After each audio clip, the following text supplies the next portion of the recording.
Good morning, welcome to Shipra simple লাইফে সবাইকে অনেক স্বাগত, অনেক অনেক ভালোবাসা। চলে এলাম নতুন একটি কুকিং ভিডিও নিয়ে।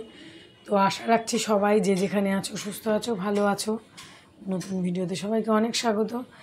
তো আজকে চলে এলাম কুকিং ভিডিওটা আজকে শেয়ার করছি তোমাদের মাঝে মাছের মাথা দিয়ে লাউয়ের ঘন্ট। তো আমি যেভাবে করেছি সেটাই তোমাদের মাঝে শেয়ার করছি। চলো দেখে নেওয়া যাক কী কী লাগছে এর জন্য। রুই মাছের মাথা দিয়ে লাউয়ের ঘন্ট, সঙ্গে থেকে দেখতে থেকো। তো চলো,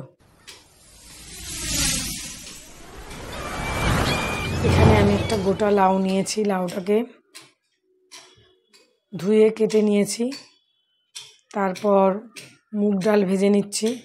মুগ ডাল দিয়ে বড়ি দিয়ে একটু অন্যরকমভাবে লাউয়ের ঘন্ট করব। ডালটাকে ভেজে ধুয়ে এবার লাউ আর ডালটাকে সেদ্ধ হতে দেব নুন দিয়ে। সেদ্ধ প্রায় আমার হয়ে গেছে। এদিকে মাছের মাথা ভেজে নিয়েছি হাফটা। তারপর এখানে শুকনো লঙ্কা, ফোড়ন দিয়ে দিলাম। দিয়ে বড়িগুলো ভেজে আগে তুলেও রেখেছি। একটু আদা দিয়ে দিলাম। আদা দিয়ে এবার সেদ্ধ করা ডাল লাউ একসঙ্গে দিয়ে দেব।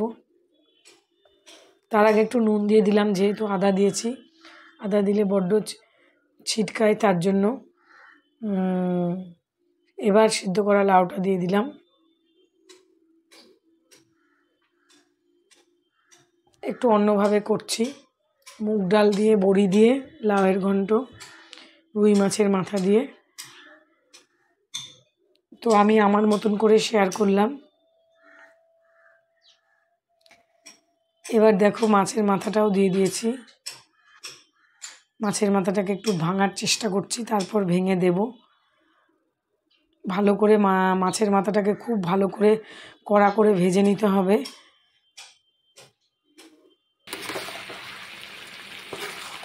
তারপর কয়েকটা চেরা কাঁচা লঙ্কা দিয়ে দিয়েছি। মাছের মাথাটাকে ভেঙেও দিয়েছি।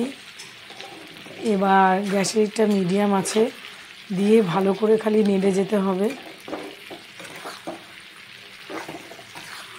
এভাবে আমি ফার্স্ট টাইম করলাম, আগে কখনো মুগ ডাল দিয়ে বড়ি দিয়ে এভাবে লাউয়ের ঘন্ট করিনি। মাছের মাথা দিয়ে শুধু করেছিলাম, তো আজকে একটু এইভাবে করলাম। তো কেমন লাগলো আমার এই ভিডিওটা তোমাদের কমেন্ট করে অবশ্যই বলবে। আর ভালো লেগে থাকলে লাইক, কমেন্ট, সাবস্ক্রাইব করে পাশে থাকবে। এবার দেখো আলাদা একটা জায়গায় এটা হতে থাকছে। আলাদা একটা কড়াইতে আমি বড়িগুলো ভেজে নিচ্ছি, বিউলির ডালের বড়ি। এইভাবে একটু অন্যরকম লাগে খেতে, ভালো লাগে খেতে আসলে। বড়িটা লাল করে ভেজে নিয়েছি, বড়ি ভাজা হয়ে গেছে। এবার বড়িটাকে আমি লাউয়ের মধ্যে দিয়ে দেব। দিয়ে এবার লাউয়ের খানিকটা নিজস্ব যে জলটা থাকে সেটা বেরিয়েছে। এবার খালি ভালোভাবে নেড়ে যেতে হবে। আর মশলা হিসাবে এর মধ্যে দেব একটু ধনের গুঁড়ো, একটু জিরের গুঁড়ো, ভাজা জিরের গুঁড়ো দেব নামানোর আগে। তো আমি এইভাবে করে থাকি।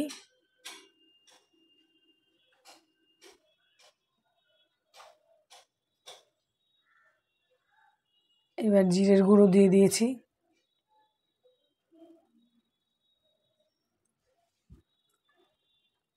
আন্দাজ করে দিয়ে দিতে হবে। হলুদটাও দিয়ে দিয়েছি আগেই।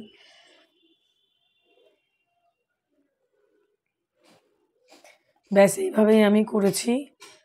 তো এবার শুধু যতক্ষণ না জল না টানছে এভাবে আমি ভালো করে নেড়ে যাব, যাতে নিচে না লেগে যায়। তো এভাবেই আমি করলাম। তো আর যদি কেউ মিষ্টি খেতে পছন্দ করো তাহলে মিষ্টি দিতে পারো। লাউয়ের মধ্যে একটা মিষ্ট ভাব আছে, সেই জন্য আমি আর মিষ্টি দিলাম না। লাউয়ের মিষ্টিতে একটা আলাদা স্বাদ, যে নিজস্ব স্বাদ, সেটা বেশ ভালো লাগে। এবার দেখো কড়াই থেকে আমি অন্য পাত্রে নামিয়ে নিয়েছি। এই রকম হয়েছে। তো এতক্ষণ আমার ভিডিওর সঙ্গে থাকার জন্য সবাইকে অসংখ্য ধন্যবাদ। এইভাবে আমার পাশে থেকে এগিয়ে নিয়ে যাবে চ্যানেলটাকে। আর যারা নতুন ভিডিও বন্ধু হচ্ছ তারা কমিউনিটিতে একটা লেটার দিও, আমি ঠিক সময় মতো তাদের ঘরে পৌঁছে যাব। এইভাবে সবাই সবার পাশে থাকবে। তো চলো তাহলে আজকের মতন টাটা, আবার আসবো নেক্সট দিন।